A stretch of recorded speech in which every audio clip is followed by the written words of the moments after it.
celebrating together so joyfully. Words pour out from our kind souls. There is no place for inflated egos.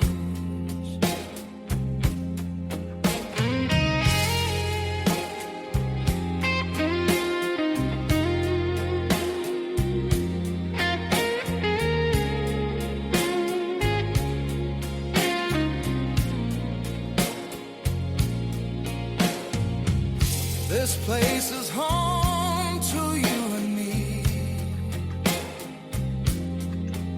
Surroundings familiar, a community.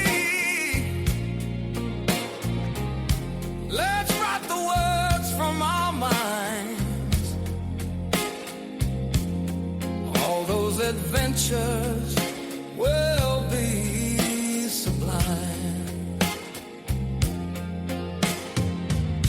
This group belongs to the member poets, caring and sharing those precious moments.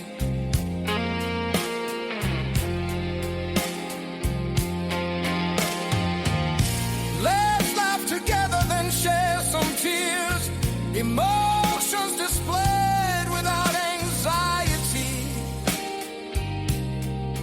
or fear.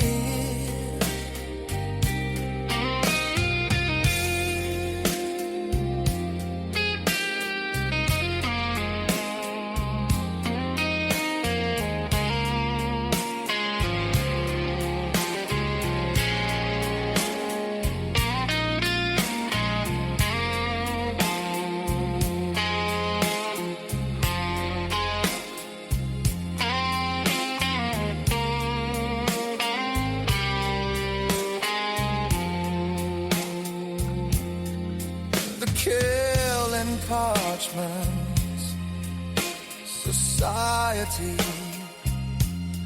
elevating poets, honoring art, enriching souls, celebrating community.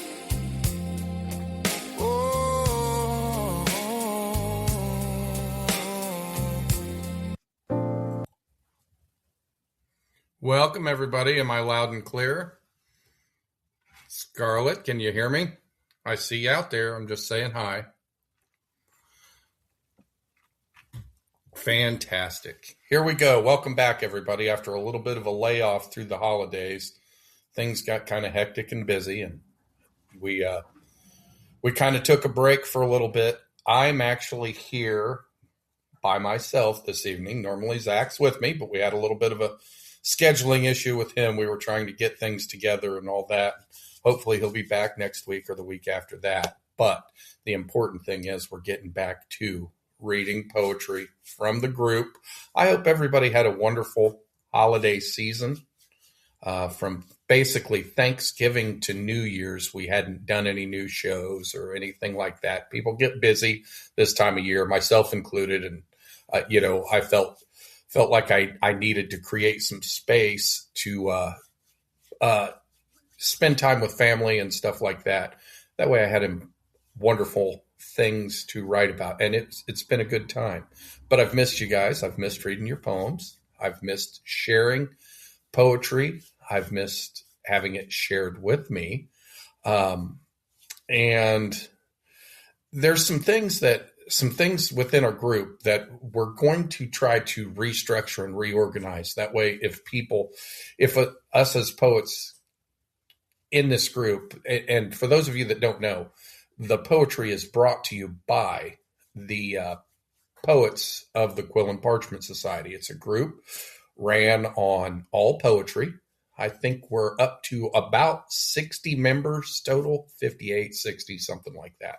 But anyway, there are times we're trying to structuralize and organize in a way that makes this fun for everybody, to where everybody can contribute and participate to whatever level they want, step in, step out, and the machine keeps running either way. So we're getting there. We're getting there. We're going to change some things with the Poet of the Month. Poet of the Month used to be a contest where we would judge each individual poem on merits and stuff like that were submitted by contestants for Poet of the Month. And what we're going to start doing now is Poet of the Month is going to be more of an honored title where we select a poet to honor for that month, and we put their name up on the marquee there on the group site, and then we feature a short biography written by that poet, describing their poetic journey. We think that is a wonderful way to go, to where each individual can own what they want broadcast about their poetic journey. After all, this is less about competition and more about sharing in the art and stuff like that. So we kind of like the direction that's headed. That's going to kick off in February. We'll do a Poet of the Month show at the first of the month, and then honor that poet for the rest of the month. And in March, we'll move on to a new poet, and we're going to rotate through to where everybody gets a chance to be in the spotlight and get their name read here on the podcast, and the recognition that we all do want from our peers in our poetic community. That's one of the biggest changes. It should streamline that process and things like that. And we're kind of looking forward to it when it gets started there. Past that, our group is really a great group of dynamic poets. We come from all walks of life, all different spots in the world, and we are to the point where we're sharing and we're getting to know each other enough to where I think we've become a cohesive group and a community that really, really works. I always dig what's going on the message boards and stuff like that. That is very exciting to me, because you guys are amongst each other and you mingle and you share things, and the poetry is what's bringing us together. And that's really what it's all about. So what I have tonight is I'm going to go ahead and do this show because I needed to get back into it, even without Zach, my co-host, who's been here from the very beginning. This is episode 9 of the Reading List podcast. And Scarlett, I see you writing on the board. So if you feel like you do want to call in, you find that call button and call in. I'll let you in, and you'll be in. Well, there you are. I'm hitting the invite. No, it disappeared, Scarlett. Didn't let you in. So if you're going to join me, please feel free. You should have an invite right now, Scarlett. Hello. Oh. Hi. How are you? Can you hear me all right? I can. You're a little low. If you got a volume button, you might be able to bring your volume up just a little bit. Nope, that's the mute button. That's not helpful. Oh, I know. The mute button's always fun. We get to know that one the hard way, man. I don't think I do have a volume button. I am on mobile for this, so. You're fairly clear, and you're not cracking up at all. Everything sounds really good. So, Scarlett, I'm going to say, what do you think of calling in? I know you and I have discussed it. It's kind of cool, isn't it? Yeah, no, I was really hyped that I'd be able to do this. Yeah, I'm glad you've called in and gotten to join me here. So we're just going to do this on the fly, okay? And it shouldn't be a big deal. What I'll do is I'll start out, or you can start out reading, whichever, because you're my guest. I will, and for those of you that don't know, it's Scarry Night here on Podbeam, Scarlet Night on All Poetry. A member of our community, a member of our group, and an active participant in the podcast. You really enjoy this, don't you, Scarlett? I know you've mentioned to me several times how much you enjoy this. It's a great thing. an honor to actually be on. You can start because I'm still pulling up the poems on my computer so I can see them.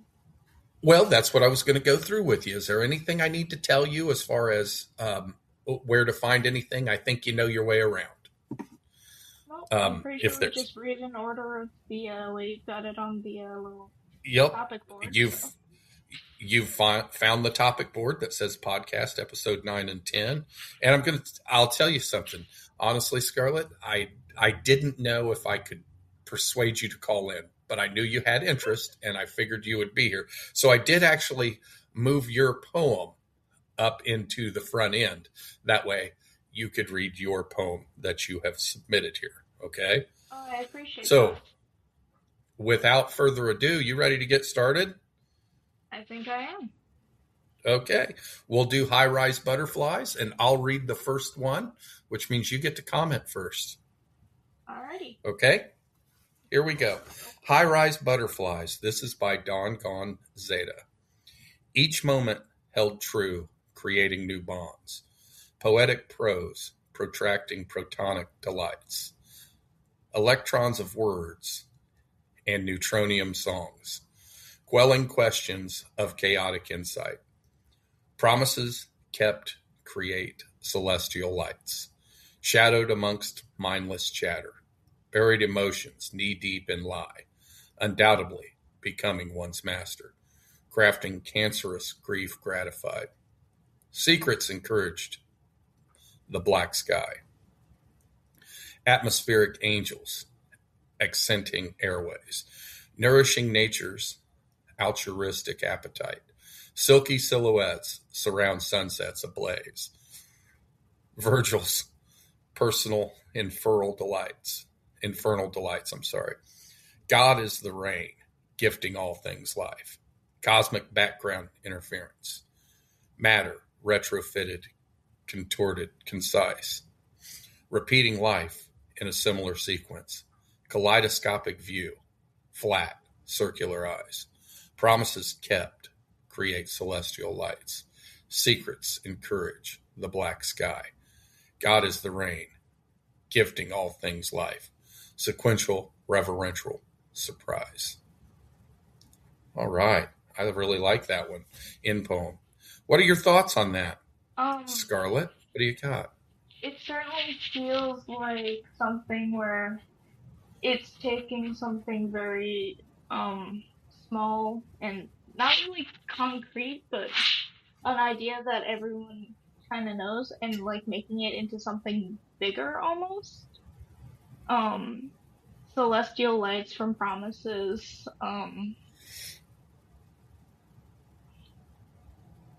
emotions knee deep in lies, stuff like that, where it's something that people can recognize and is a little bit more concrete, and then something a lot broader. I think that's really cool. I think it's very descriptive in a beautiful way.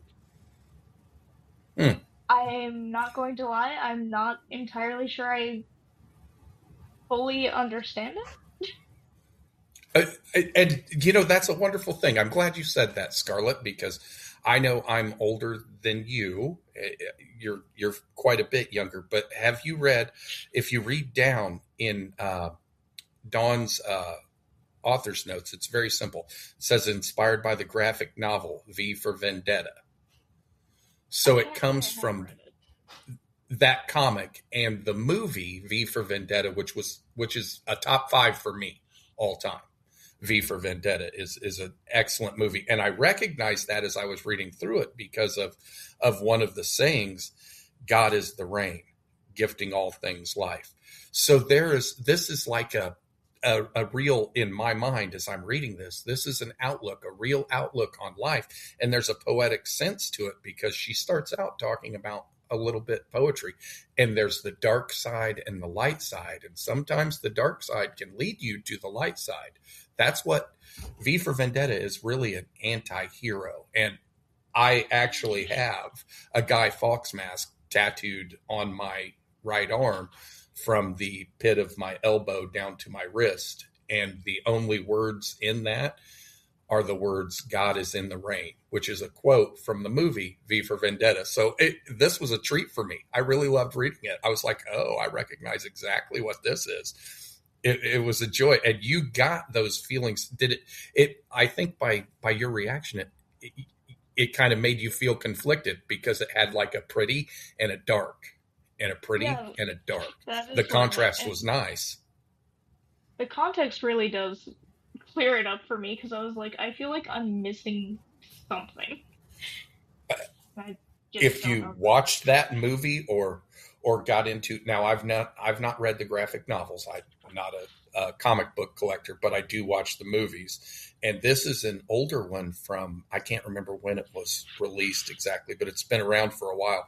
But it's an excellent movie, very quotable, and there's a lot of good stuff in there.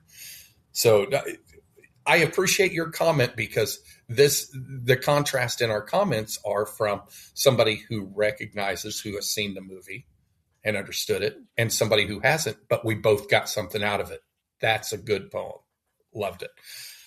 You ready to move on? Are you ready to read one? Yep.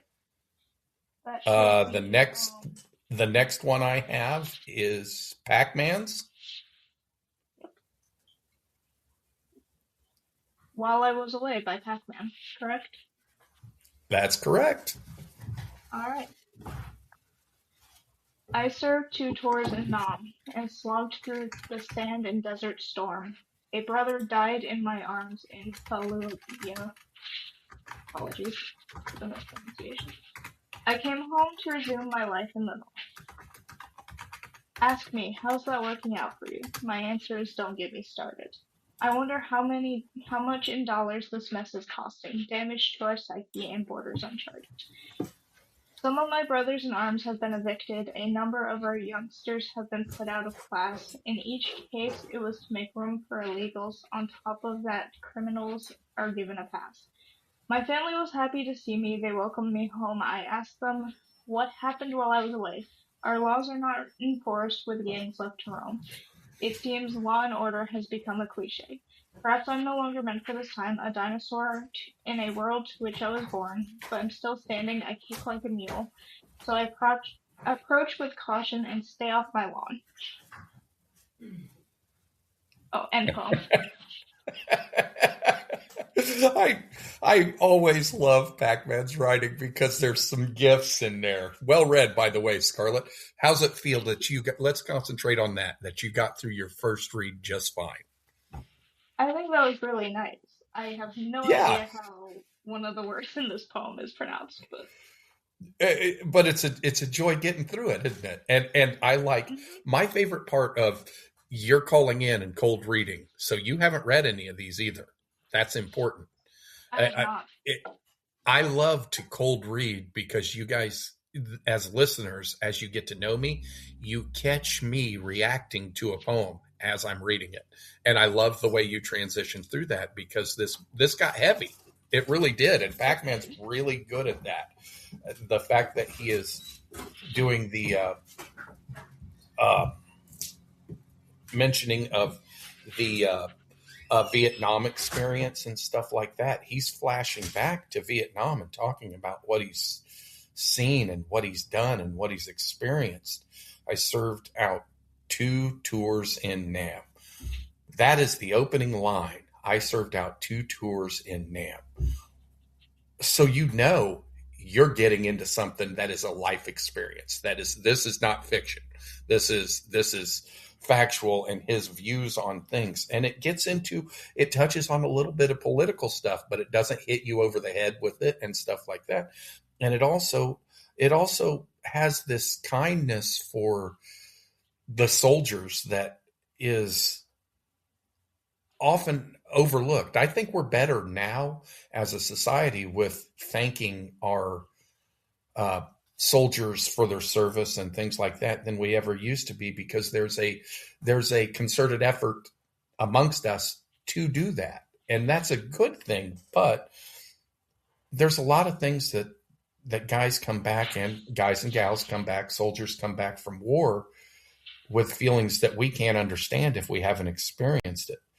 And I remember, I'm going to share this from my experience. I had a great uncle that was in Vietnam, and if he fell asleep, if he took a nap on the couch or something like that when we were kids, my great aunt would always tell us, do not go near him because he could wake up and have this flashback or whatever, and things could get crazy. It had happened before, you know. So the last line that he says, so approach with caution and stay off my lawn. That to me is a little bit tongue in cheek because of his experiences in Vietnam. He's saying, he has some anger built up and he's unpredictable because of his experience. And I appreciate that. It's a great poem. It's a personal piece, and it lets you get to know someone a little bit through their poetry, which is kind of what we're all doing here, isn't it? So, Scarlett, what are your thoughts? I love it. You got the mute. Good job. You got the mute. Good job. What I was saying is, I absolutely agree with everything you said. I also I find there's a level of irony in me being the one to read this, as I am the significantly younger person in the call, because this is clearly from the point of view of someone who's a lot, maybe older, a lot more worldly, has been around for a while. And it's someone who's been through it, clearly, from, like, serving 2 tours in Nam. Um, and it is someone who's a little angry and a little unpredictable. I love the stay off my lawn ending there, because it is, I agree with you, very tongue in cheek, but it's also like such a stereotypical, like, old man to say, get off my lawn. Oh my God. You're right. I love that too. The closing was excellent. I think it was a great way to end it on a much lighter note. And yeah. It's always good. You have something so serious and so, heartfelt and deep, and it's pulling you emotionally, and it's a little bit dark and all that. And then you put a punchline at the end of it. It almost makes it stick better with me that way, where it doesn't seem ranty. It seems thoughtful because it doesn't explore only one emotion and one angle. It explores multiple emotions and angles. And I think you and I agree on that. Well said, Scarlett. There you go. Now you've done it all. You're a veteran.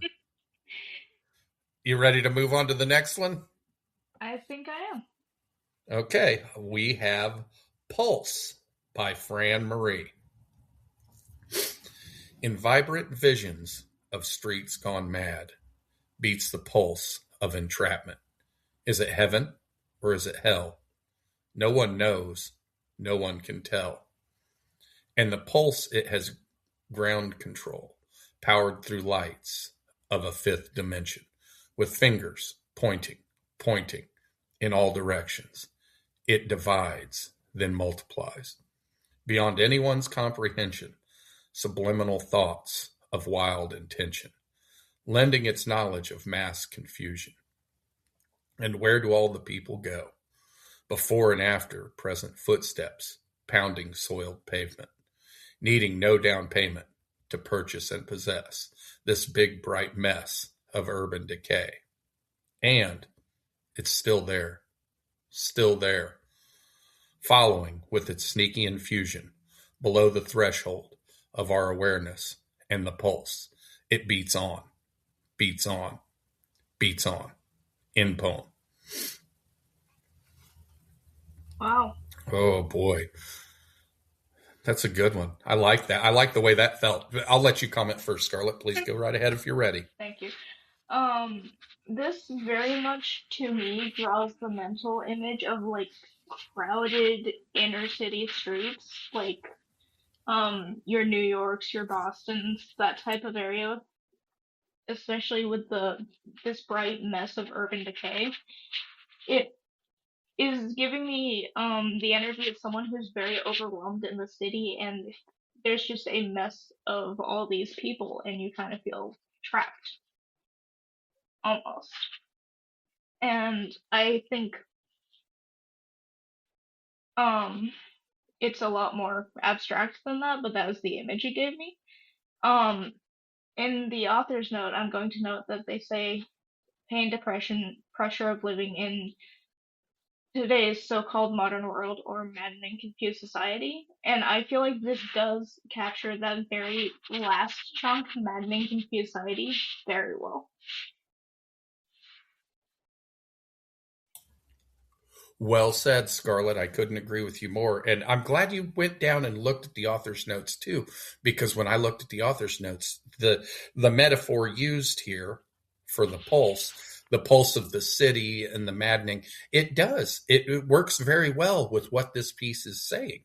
What this piece is saying is, and this was my experience actually over Christmas. I will say this is why we have not been airing any podcasts over the past 6 weeks or so, is because I felt overwhelmed by everything going on. The pace of my life was getting away, and I was missing moments that were precious to me, and I knew I was missing those moments, so I had to step back, clear some space, from work and poetry and things like that. And I think this poem is so poignant to what I just experienced because I felt it as I read it. And I honored, thank you, Fran. Thank you for putting this in.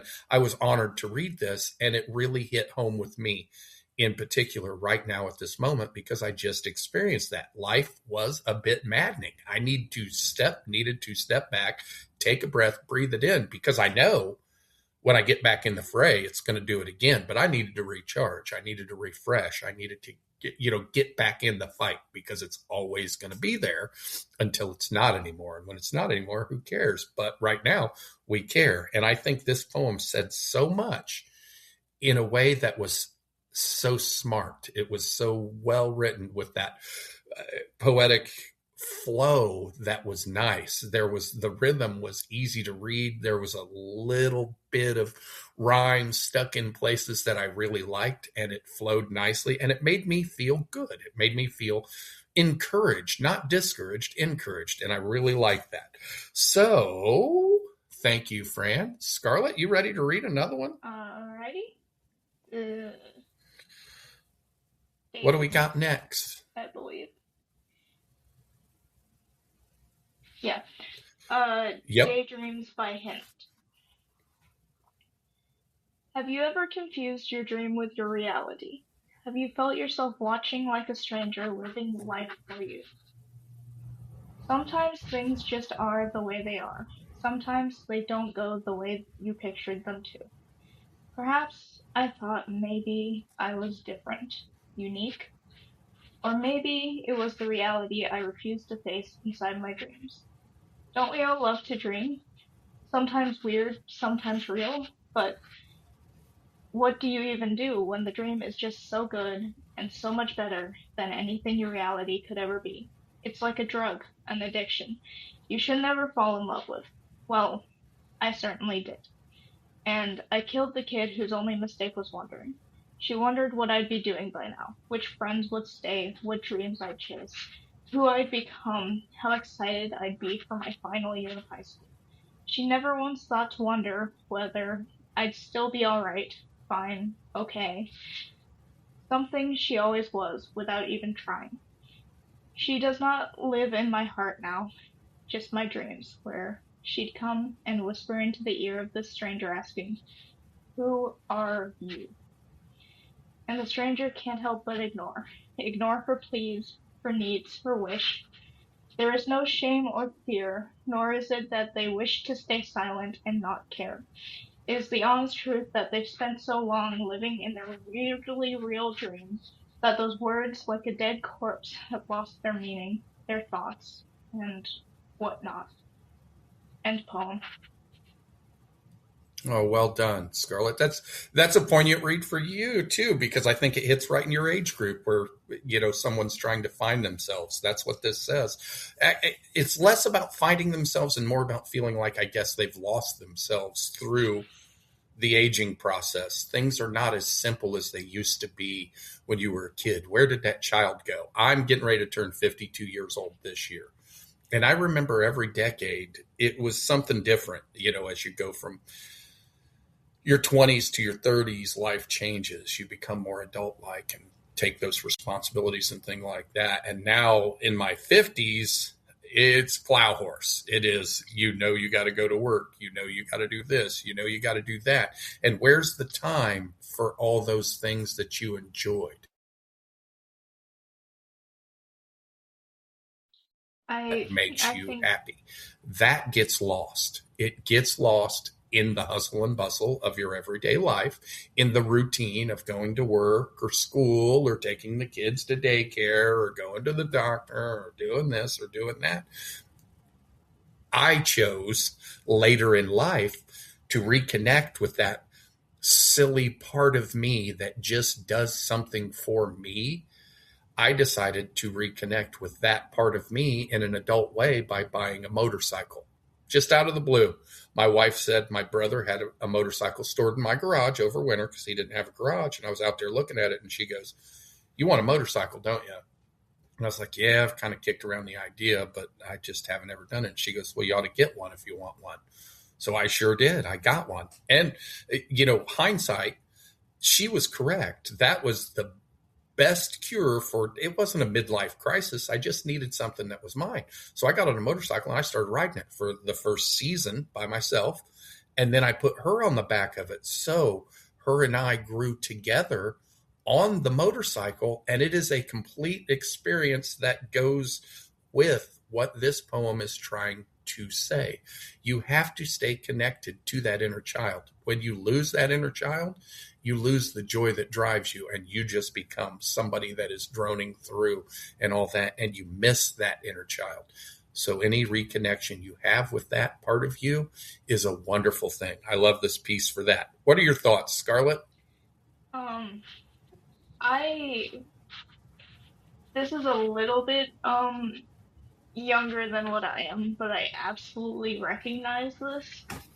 To me, it's my focus was less on the inner child and more on this, well, the repetition of the dream. To me, this is living in a daydream because it's so much easier than interacting with the real world. It's being so stuck in your head that you don't even recognize yourself when you look around for a second. Oh, can I Um, interject for just a second? I love your Go take. ahead. Your spin on this is so much deeper than mine. Please continue. No worries. I don't know if you could hear my voice starting to break towards the end. I nearly cried reading it. This is I did. I a did hear that. struggle that's very familiar to me. And I'd venture a guess it's living in a daydream to avoid the bleak monotony of of the actual world and the stress and depression that can come with it. Hmm. Hmm. Anything you care to elaborate further on that, or are you good, Scarlett? I'm sorry. I think that's my take on it. Yeah, and good. Like I said, it was deeper. Obviously, isn't that the wonderful thing? Let's just discuss poetry in general for just a minute, because I think we're doing just fine here. But isn't that the wonderful thing about poetry? You and I were reading the same thing, and based on our personal experiences and where we are in our life cycle, it means different things to us. So I love that, and that is a compliment to a poet that can reach 2 or 3 generations separate. Uh, that's a good thing. Let's see. I kind of scrolled down and lost my place. I think we are to Love on Horseback, first That looks right nighttime to me. ride. That I think that's right. So I'll give that a go. The night glittered with possibilities as a cloak of mystery settled around us on this first moonlit horseback ride. Winding trails led through semi-dark woodlands, illuminated sporadically in the moon's lustrous glow. What had all my senses on heightened alert was the new male I'd begun dating, a sun-kissed blonde. Attractive, nice guy. I had no idea that he would become my husband. I welcomed the closeness of sharing a mount, but she was an ex-parade quarter horse, and she had attitude. Brownie would take over every walk if he let her. Taming this heavily muscled animal skillfully earned him my admiration. That first night, we enjoyed a connection that would last over 4 decades. We touched as we rode. Our physical warmth seeped into our emotions, the wind in our hair, freeing us from earthly boundaries. Love eventually soared between us, together until his death. This is a true story. It says in the author's notes, what a gorgeous piece in poem. I'm sorry. I need to say I don't believe I said this is by Garden Delights. I missed that because I was excited to read this one. I didn't know where it would go. Scarlett, what's your thoughts on that? This is, first of all, so beautifully descriptive. You can feel the energy of this piece, and I really love that. It's a really beautiful trek through, well, a night on horseback.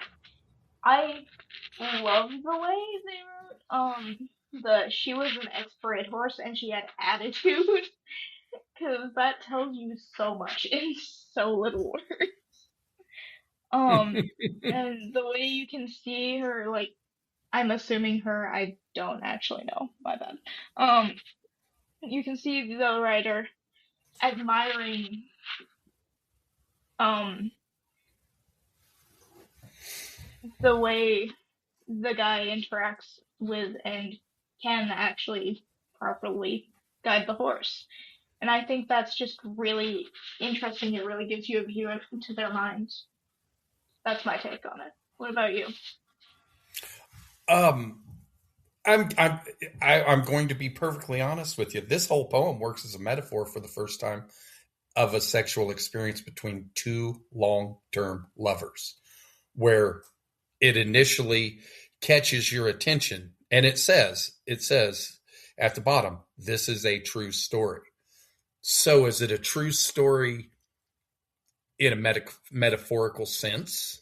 And that's what I thought, because until I read this is a true story, I didn't take it literally. I took it metaphorically as an encounter where this woman and this man came together and there was this instant spark. And then when the experience of the physical happened together, they both knew this is a long-term loving relationship that grew and blossomed from that moment that they recognized, because intimacy is not just physicality. It is so much deeper than that. And the good stuff is deeper than that. And the physicality is the part of it that comes from the depth of emotion that's there to start with. And there's clearly a depth of emotion, this love, this picturesque scene talking about riding the horse. And I loved the attitude as well. The horse has an attitude and all that. So there's this energy to it. There's this kindness, this loving sweetness and all that, but there's this obstinate energy to it that can't be tamed or broken, that says, we're here. This is us. This is our thing. And the energy is between the two of them. One or the other doesn't have it. They both have it together. So I love that. That's the love on horseback first nighttime ride. It makes sense either way, in the literal or the metaphorical. So I really enjoyed that. Well done, Garden Delights. Well written. I will just say, I wouldn't have thought of that. That's a really interesting take on it. Isn't that the most wonderful part of what we're doing here? And I love actually the fact that you've called in Scarlett instead of Zach. You're a different partner, so you have a different kind of take on these things from your life experience too. And it's so neat because I always love that give and take with Zach. We've gotten to where, Zach will make a comment and he'll hear me go, oh, in the background because it didn't occur to me. And I'm like, oh, and that is so honest. And thank you for saying that. But this is why I'm glad you called in. I'm so glad you called in, because the commentary works better with 2 to 3 people commenting, because you get all these different takes and moments where I didn't realize this, or you didn't realize that. And we describe it to each other, and we reach those poets, and they say, man, I'm so glad you guys got all the stuff I was writing about out of that. So it's a team effort. Appreciate it, Scarlett. You ready to go on the next one? Yep. I think you know the poet. The next one is Hair in My Eyes by Scarlet Knight, aka me.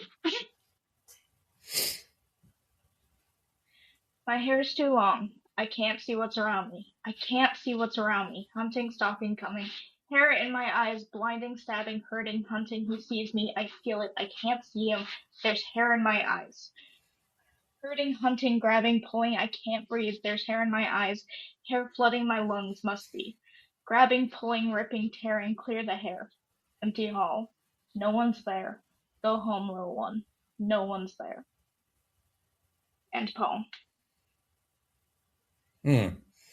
That is very, the way it read, the word I come up with is manic, because you read that so well, and I would not have read it at that pace. I would have read it slower. I'm a slower reader because I like to read slow. I like that. But the way you wrote this, with the kudos going to the section that you keep semi-repeating, it's not exact, but it is somewhat repeating.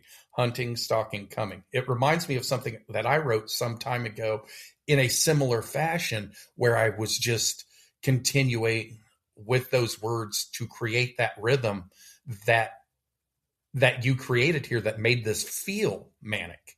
So I like that. And the form, I remember, Scarlett, and I'll particularly talk about some of the conversations that you and I have had in our early going developing of our friendship, where you were coming into all poetry and we were discussing things. I was reading your poems and you were reading mine, and we were shooting things back and forth, and you were learning some valuable things that I was trying to learn as well, and still try to learn, on rhythm and meter and rhyme, and how all these things changed through a poem. And you can control the way a reader feels about your poetry just by flirting with the pace, changing it here and there, making them rhythmically feel like their heart rate's going up will add anxiety. And if you calm it down and slow it down, it will make them feel softer, more absorbed, more part of it. So you did a masterful job on the rhythm of this. You really did. I like the way it did, because there's these refrains, these repeats, and then what it's saying is, to me, you can't see something.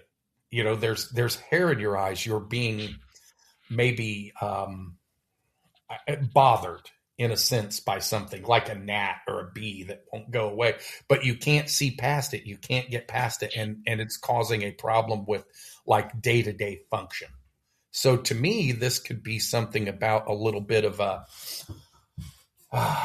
I don't know. It says something about going back and forth from like manic to depressive or whatever. So that's what I got out of it. But the pace was very anxious, and you read it very well. You can tell you wrote it. So what's the real deal here? So this piece is actually based around an anxiety attack and minor PTSD flashback I had at one point. I keep my hair very short because I don't like not being able to see. And that's where the hair in my eyes theme comes from.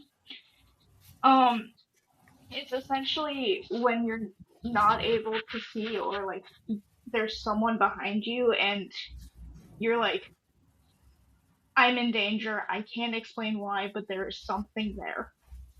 And then the more abstract part of there's hair in my eyes, hair flooding my lungs must be, is kind of like that spiral where you're starting to not be able to breathe and like panicking very badly. Followed by grabbing, pulling, ripping, tearing is quite literally like yanking the hair out of your face. And then, of course, it ends with there being quite literally nothing to have been afraid of. It is all in your head. Now, see, I went down and I read the author's notes afterwards, and I see it is a literal hair in your eyes thing that causes you a problem. But the anxiety that is mentioned in your author's notes was felt in the pace of the write. So you did very well there. Well read and well done. I enjoyed hearing it read by you. So let's see. Now we'll move on to The Alchemy of Quiet by Deborah Lee 05. I love that title too. It's so it made me think immediately as soon as I read it. Very intriguing. The sun spills itself like honey through the open arms of cotton clouds. I sit in this golden stillness, a cup of warmth cradled close, its steam a fleeting mist rising.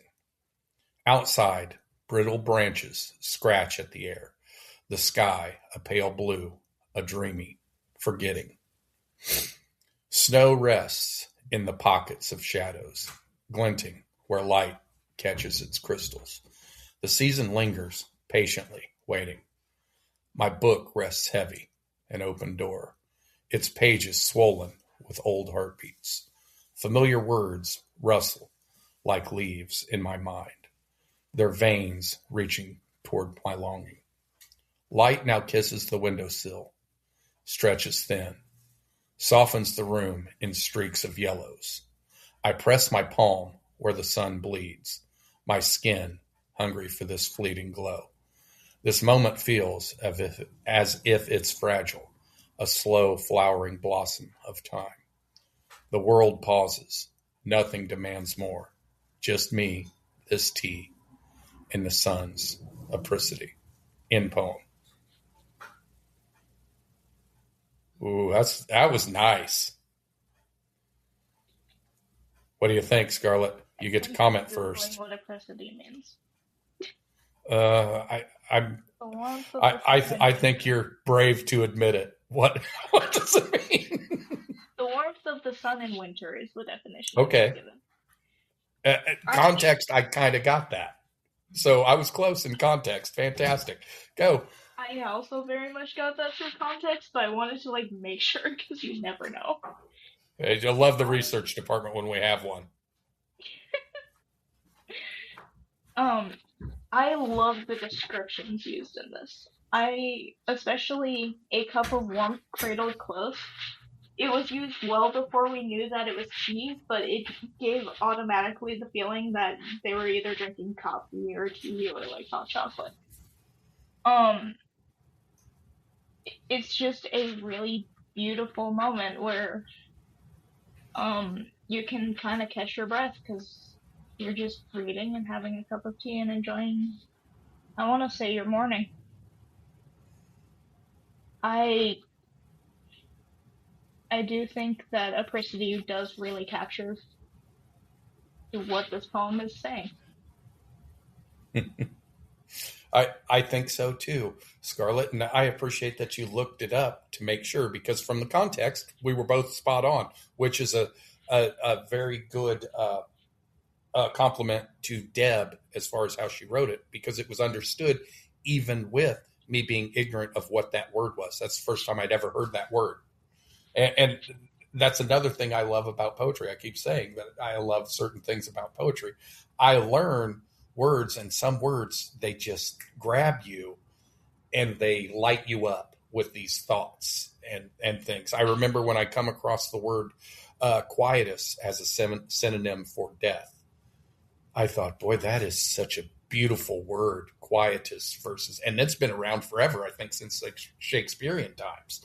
But I had never heard that word used, and apricity seems more beautiful than sunlight on my hand, winter sunlight on my hand. So I think Deb really did very well capturing the spirit of the word and the beauty in that word, as well as painting a picture and then closing with the word that she was using. So it is it's a snapshot. It really is. It's a snapshot, like an oil painting. You really, it builds layer by layer, each stanza building and building and creating a more beautiful, complete picture, until when you get to the end, you almost feel that sunlight, that warmth in the words makes you feel that way. So it was beautifully written. and a great read. Um, what are your thoughts, Scarlett? We already did You my already thoughts. went, didn't you? I know. See how that goes? Sometimes I forget. You just have to excuse me. You're Let's the one who see. read it. I know I was the one who read it. See, now you know that's probably Zach may need a break from time to time just from my silliness, but we move on. Oh, where are we at now? I We are believe you read at the Mr. island of Carrot Miss. on the Island. Yep. No, this Dark Knight of the Soul is always fun. Let's see where he I goes, and I'm love I'm this glad you title. get to read it. I'm gonna say immediately, I love this title. Okay. So this is Mr. Carrot Head on the Island of Misfit Toys by Dark Knight of the Soul. When he finally arrived on the island, he hoped he would be meeting his destiny. For a land with a fierce lion king with wings is where a toy with a carrot head should be. Is what a plastic man with a carrot bod should be. Many of the toys there were legendary, like Charlie the Choo Choo with his 4 square wheels. But new to him was an Etch-a-Sketch Da Vinci, and the glass singing duo of brother eels, and the singing duo of brother eels. Instead of weebles flying in an airplane, they were waiting in the airport lounge instead. And the beautiful guillotine Barbie doll, who seems to have lost her most lovely blonde head. Oh, poor Barbie without a head. He stood across from the swimming Zeppelin, who shocked few with the moniker Lead, of course, all hoping for a girl or boy to love them, especially the plush half shark, half horse. Especially the half shark, half horse. When Santa came to the island, the misfits came to greet the legend with their oohs and ahs. "Now don't you worry about a thing," said he. "Some will find perfection where others see flaws. Some see perfection where others see flaws." On Christmas Day, Santa Claus' words came true. For the youngster that his mom named Matteo, he was happy to get Mr. Carrot Head, for the boy was allergic to potato. He's quite allergic to potatoes. There is a moral to the story I've shared, and a good moral should not be put to waste. Young and old, girls and boys, have a taste for toys, and there are toys that will suit every taste. There's something for every taste. End poem.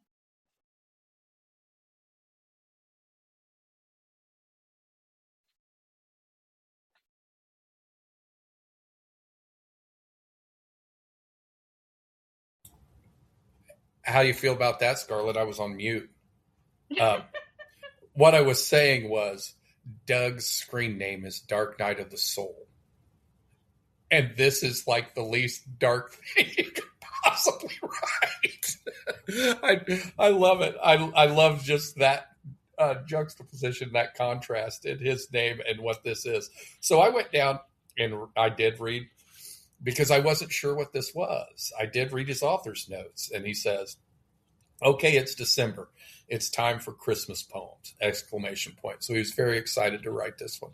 The backstory is back in 2011, I was part of a chorus, and we did the song Island of Misfit Toys, and were asked to dress up. I found a carrot costume, and I was Mr. Carrot Head. What could be more misfit than that? Kudos, Doug. Well done. I love, and you could tell by the playful way he wrote this. Is he just putting stuff together, in his description of the misfit toys, or is he actually commenting on what some of the other folks in his chorus were dressed like? But this is a very merry spin and twist. The Island of Misfit Toys represented in one of the old Christmas movies, and I can't remember which one it was, but I loved them all with Rudolph the Red-Nosed Reindeer and stuff like that. The old classics from the 80s when I was young, and probably Doug was young too. So that's where this comes from. And to say, the funny thing is, that Island of Misfit Toys, they all felt out of place out in the real world. But when those misfits got together, they formed a group. Their cohesion was because they were misfits. So they were in because they were out. It's great. It's beautiful. It's a acceptance and all that. And Doug, in his writing, he wears proud the things that he writes about. So he's writing about this in a way where he's proud of it. He's very, very proud that he was dressed as a carrot in that course. Kudos to you, Doug. I enjoyed it because I would have been proud too. And there's a picture. I don't know if that's him in the carrot costume. If it is, that's even better. Thanks, Doug. What are your thoughts, Scarlett? I'm also quite familiar with the Island of Misfit Toys movie. I'm also familiar with the song this was written about because I also had to, in chorus, years and years ago when I was a kid, sing this song. I love that, if I'm not mistaken, the repetition at the end of each stanza is because that is the pacing of the actual song. That's There's a callback quality to it. Oh, I okay. also just love. I could totally be misremembered, but I also just love the Zeppelin named Led, a reference Mm-hmm. to Led Zeppelin. Um, So, that so you I giggled at that. You I giggled at that in the absolutely. read. That's why I didn't say anything. I was like, she's definitely going to comment on the Led Zeppelin thing. So I agree, I though. It was just find funny. it so hard to keep reading after that. Um, like the reference to Weebles as well, just a toy I had as a kid. And the headless Barbie dolls, I think every kid somehow ended up with if they owned Barbie dolls. Like, Mm-hmm. these are all toys I recognize and just references that hit really well. Mm. Um, Yep. and the moral to this is also just really sweet. Just, I agree with you that there is an irony in the name being Dark Knight of the Soul and then this being the most Just so dark, death and dismemberment, and then he's going to write about this and make me laugh and then you and look at the feel woman and and feel like, like a child. Yes, yes, it's wonderful. Well done, Doug. You had us there. And Weebles, you mentioned Weebles. I still remember when I was a kid having Weeble Wobbles, and the moniker Weebles wobble, but they don't fall down. yeah. I remember I had Okay. old VHS tapes with movies on them, and I would see like the ad for the Weebles on those. Right. Uh, we ready to move on, Scarlett? Yeah, sorry. Oh, you're okay. You're okay. So we're going to do this one, and then we'll close it with the one after this.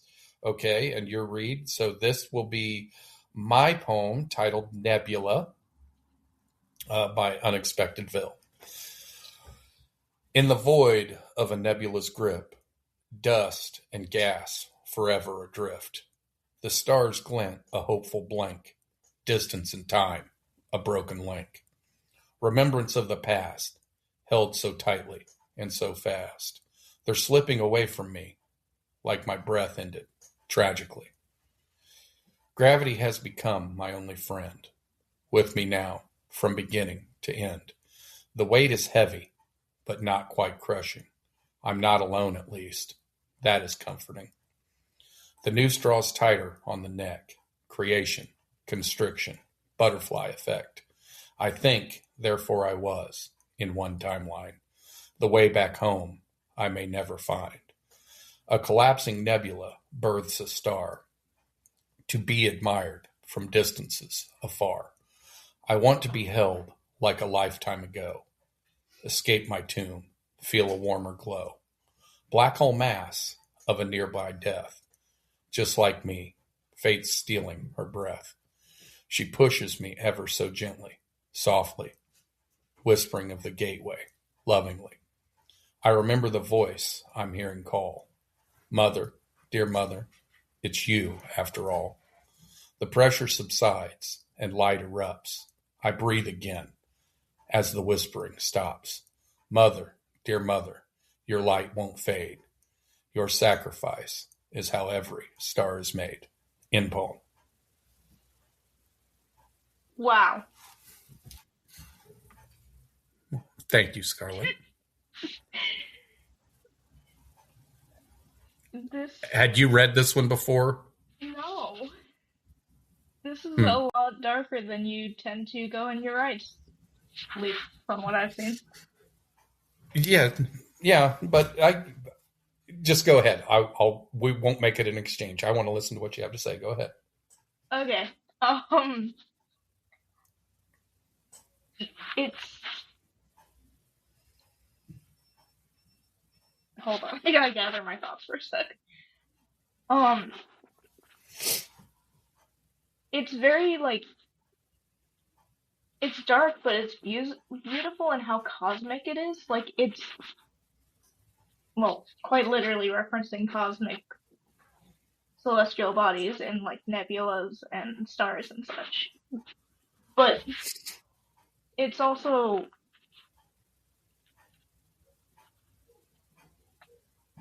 wow. Um, gravity has become my only friend. That line really stuck out to me. It's so abstract, but you kind of feel like you recognize what it means without quite understanding. Um, it's dark and beautiful and really intense. And I think that's all I've got. That one took me by surprise. I, Thank you. That's a great compliment. Um, so I don't know. Did you go down and read the author's I notes? did. Because uh, okay, I have a friend at work, and I met him at work. His name's Brooks Smith, and he's a visual artist. He likes to draw things and stuff like that, and he will challenge me to sometimes he'll send me things, pictures of things. He just sent me one last week to write on because he gets a concept in his brain and he does it this way, and then he shows me what he does and asks me to write on it because that will give him an idea of what I've taken from it. And it's a great artistic exchange. So I've always enjoyed this, but this came from a conversation with Brooks Smith, and I'll read the author's notes. That way you guys can know, because this is very abstract. It's way different. Like Scarlett said, it's different than what you're used to reading from me.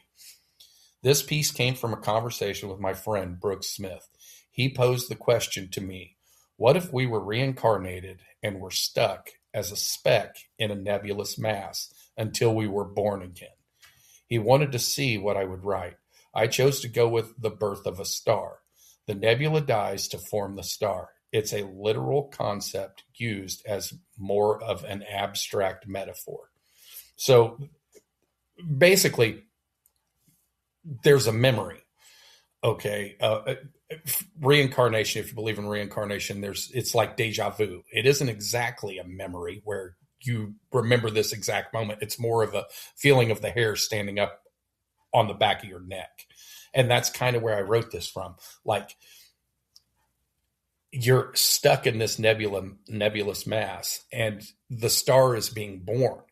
You're the star, but the nebulous mass comes together and has to go through this almost, it's a death cycle really, in order for the birth to happen. So this is an homage, a nod to all the mothers out there, is what that is, for their sacrifices, because each and every one of us gets here the same way. We're birthed, which means somebody has to carry us for that period of time, and then we escape their body and all that stuff.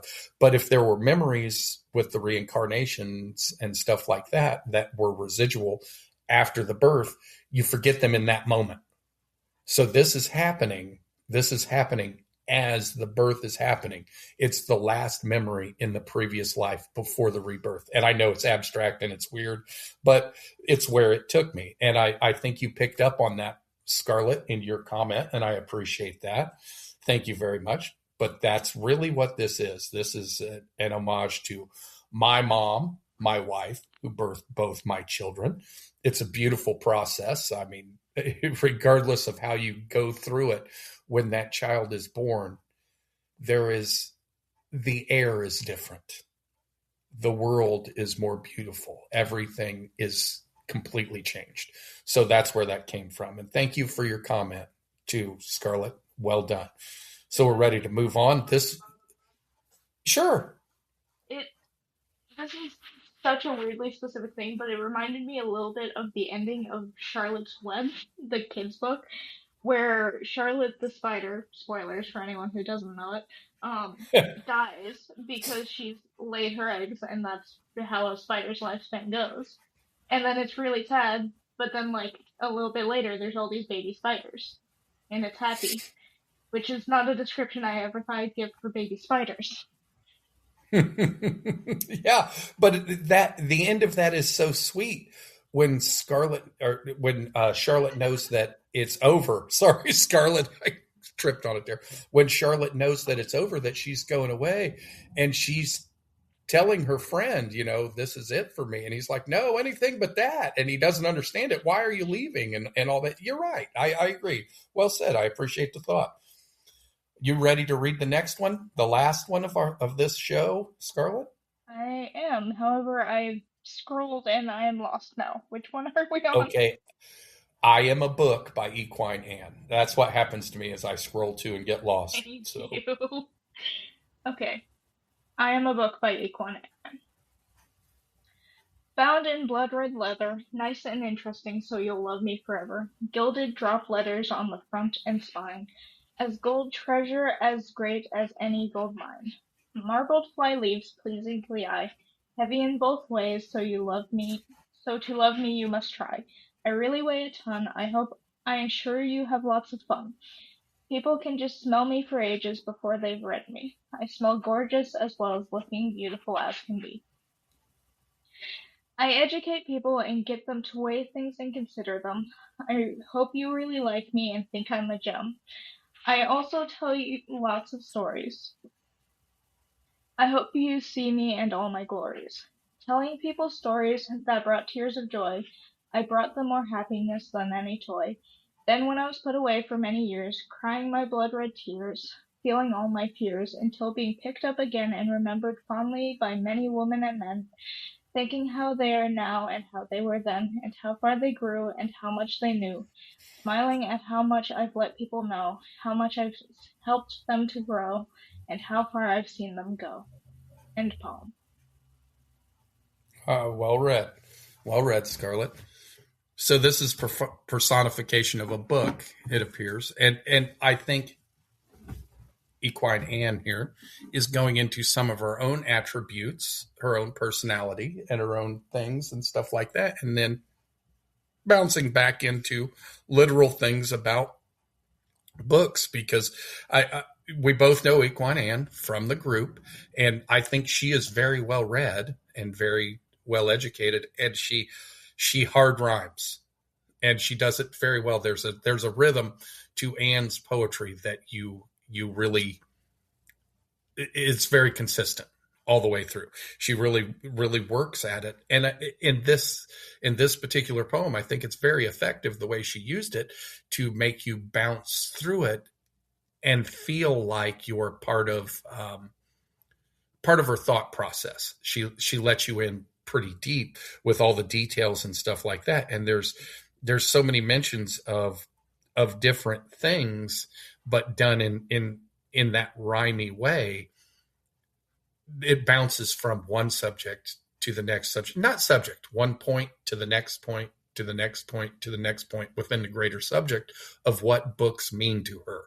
So she is, I think, professing her love of reading and all the stories, fiction, nonfiction, the education, all those things that she has gotten from books throughout her life. So this is an homage, in my mind, to books. Well done. Well read too, Scarlett. What are your thoughts? Thank you. I agree with you in a lot of ways. It really is a love letter to books. I think just from lines like I brought them more happiness than any toy, and like until being picked up and remembered fondly by many women and men. I think this is specifically a love letter to the books you read in childhood, those stories that you like grew up loving and you find again someday and you're like, oh, that was that book from when I was a kid. And I think that's really beautiful. I also this is just something I'm noting out of sheer, I find it interesting. She uses the term blood red both for the letter and for the tears the book cries in this poem. I'm not really Hmm. sure what that means exactly, but I find it very interesting because usually that's not the color associated with tears. Hmm. Yeah, interesting. I don't guess I made that connection, but thanks for pointing it out. Something to think about, isn't it? I may reread that and see if it changes the context for me here when we get done. You have any other thoughts on that? Uh, no, I think you pretty much encapsulated all my thoughts before it got to me. I love Um, it when I take all the thoughts of the second commenter.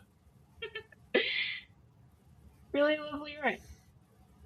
Yeah, I think so too. It's a good one to end on too because it's kind of it starts wheels turning. There's a little bit of it seems so literal, but it is abstract in a way too, just like you pointed out. So now we get to go see if we can decipher anything more out of it on our own. But let's move on to discussing your experience here, Scarlett. For everybody who listens to this after we record it and release it, Scarlett cold called because Zach had a scheduling conflict and couldn't make it tonight. So Scarlett called and joined me after we had a discussion a month and a half ago or so about you wanting to do this. But you joined the show to listen in, and I asked you if you wanted to call in. You called in. This is the first time you've done anything like this, isn't it? Hmm. This is Describe your experience. genuinely my second time verbally reading poetry for any kind of audience. So I Um, will tell you, you did a fantastic job, Scarlett. You really did. Thank you. I really appreciate that. This is really nice. Reading it out like that does genuinely make you have a higher level of appreciation for some of the poems, I think. And it's really nice to be able to um put your takes on like the meanings and all that out there. I think this is really nice. Thanks for having me on. Thanks for joining me. Quite honestly, thank you for joining me because I was going to plod through and do this on my own tonight. Saturday night isn't the most popular night to sit and read poetry from 7 to 9 or so, but we all live in different time zones, so you could never get it Yeah. right anyway. So I was really happy with the way it turned out, and so grateful that you could join us here. Um, but you've become very much accustomed to what we do and how the show's formatted and stuff like that. And I know you enjoy them. I do. I think everybody that listens in does enjoy them just as well because we get a lot of positive feedback and comments. But it's different when you're on this side of the microphone, isn't It is very different, and I'm sure I stumbled a few times early on because I was like, holy cow, I'm here. it? But what you don't stumble on, and this is the reason why I always advocate cold reading of poetry, you're going to trip on words. You're going to. You're going to miss Mhm. rhythm. But that poet that is listening to you read their poem and hears you stumble through the first 2 or 3 lines until you catch that rhythm, and then you catch the rhythm the way they wrote it, and they're like, oh, I love that. Look what I did. It's gratifying to them.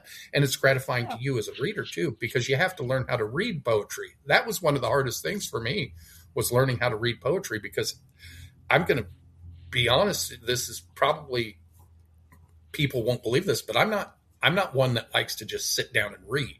It has to really capture me to read it. And reading poetry was something that it took me a while to learn. Commenting on poetry, it took me a while to learn. And my epiphany was when I realized there's no wrong. It doesn't matter if my thought is completely different based on my experience than yours. That's the point of poetry. It reaches people in different ways and it moves you and stuff like that. And clearly, you were moved emotionally by some of the poems you read. I was moved emotionally by some of the Absolutely. poems I read. And our comments were a great exchange from two different planes of what we think based on our life experiences. And that's awesome. So, in the future, Scarlett, if you have time and are wanting to call in, you're more than welcome to call in, as long as, we have enough room on the show and all that. And what I'm hoping to do is establish people like you, Tressa Rose, Zach, myself, where we have a rotation of several people from the group that want to call in and read, so the show doesn't feel the same all the time. And we do a great job with the poems that were submitted being so varied. That's one of the things I keep mentioning over and over again that I appreciate is I'll read a poem like Doug's, about the Christmas carols. And then the next one will be something so serious that it almost flatlines you. You're like, oh, and then you're right back on a roller coaster again, and somebody does something tongue in cheek and you're laughing. So it's great that way. Our group is spectacular and the health is wonderful.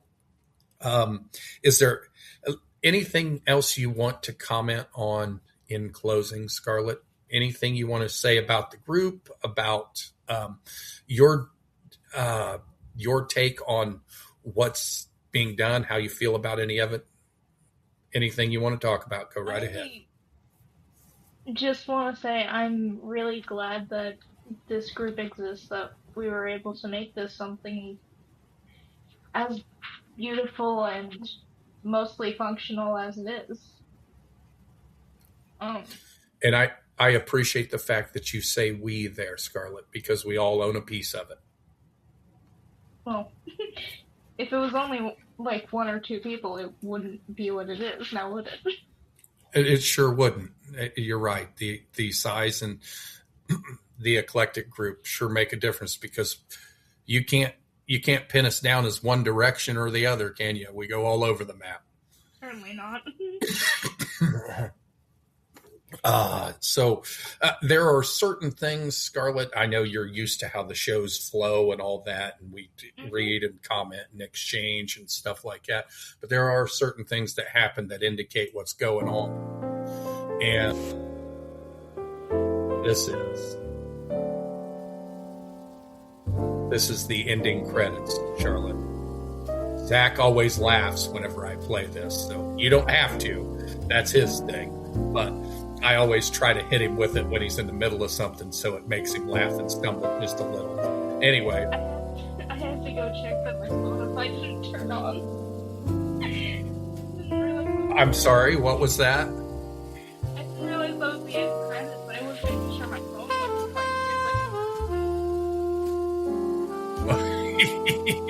playing. Well, again, Scarlett, thank you for joining me. Hopefully that makes more people brave enough to do it in the future, and we'll see what happens. All right.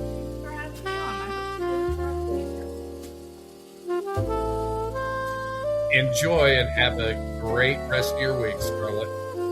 Thank you.